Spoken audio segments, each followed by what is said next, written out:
بسم اللہ الرحمن الرحیم۔ شروع کرتا ہوں اللہ تعالیٰ کے نام کے ساتھ جو بڑا مہربان نہایت رحم کرنے والا ہے۔ حضرت سمرہ بن جندب رضی اللہ عنہ کہتے ہیں کہ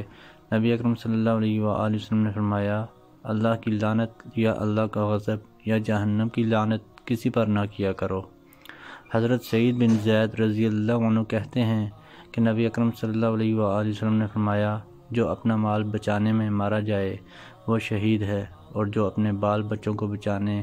یا اپنی جان بچانے یا اپنے دین کو بچانے میں مارا جائے وہ بھی شہید ہے۔ حضرت ابو ذر رضی اللہ عنہ کہتے ہیں کہ رسول اللہ صلی اللہ علیہ وآلہ وسلم نے فرمایا، تدبیر جیسی کوئی عقل نہیں ہے، اور حرام سے رک جانے جیسی کوئی پرہیزگاری نہیں ہے، اور اچھے اخلاق سے بڑھ کر کوئی اعلیٰ نسبی یعنی حسب و نسب والا ہونا نہیں ہے۔ حضرت عبداللہ بن عمر رضی اللہ عنہما کہتے ہیں کہ فقیر مہاجرین نے رسول اللہ صلی اللہ علیہ وآلہ وسلم سے اس بات کی شکایت کی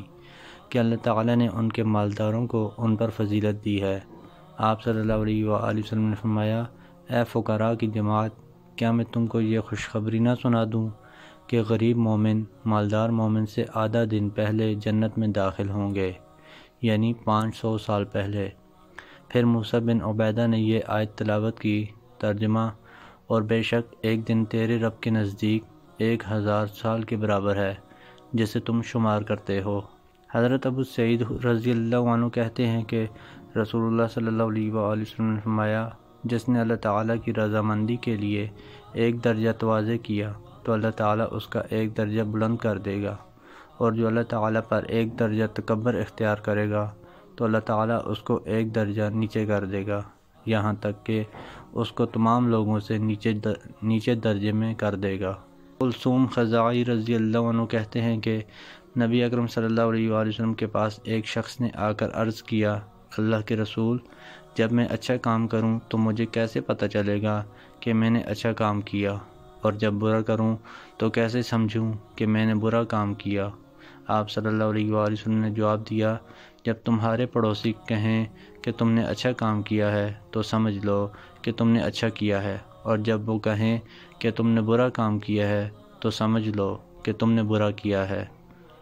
حضرت ابو ہریرہ رضی اللہ عنہ کہتے ہیں کہ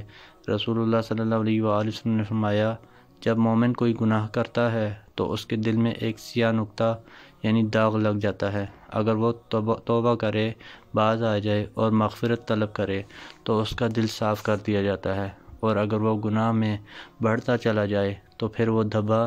بھی بڑھتا جاتا ہے۔ یہ وہی زنگ ہے جس کا ذکر اللہ تعالیٰ نے اپنی کتاب میں کیا ہے،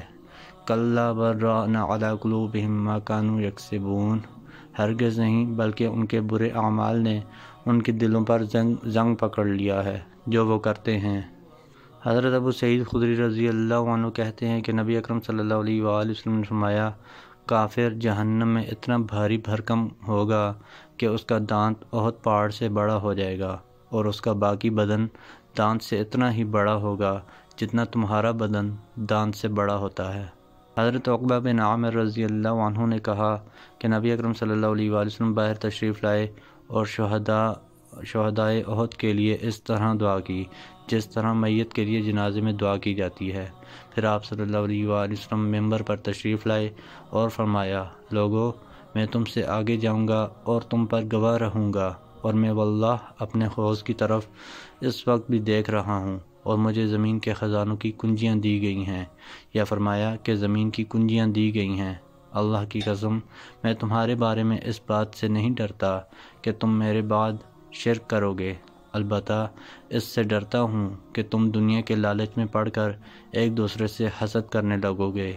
حضرت عبداللہ بن مسعود رضی اللہ عنہ نے بیان کیا کہ ہم کو رسول اللہ صلی اللہ علیہ وآلہ وسلم نے بیان سنایا، اور آپ سچوں کے سچے تھے، اور آپ کی سچائی کی زبردست گواہی دی گئی۔ فرمایا کہ تم میں سے ہر شخص پہلے اپنی ماں کے پیٹ میں 40 دن تک نطفے ہی رکھا جاتا ہے، پھر اتنی ہی مدت میں یعنی خون کی پھٹکی یعنی بستہ خون بنتا ہے،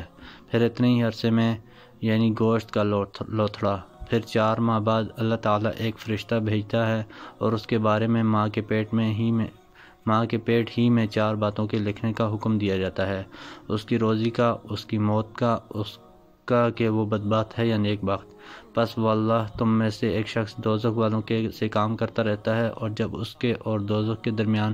صرف ایک بالشت کا فاصلہ یا ایک ہاتھ کا فاصلہ باقی رہ جاتا ہے تو اس کی تقدیر اس پر غالب آتی ہے اور وہ جنت والوں کے سے کام کرنے لگتا ہے اور جنت میں جاتا ہے۔ اسی طرح ایک شخص جنت والوں کے سے کام کرتا رہتا ہے،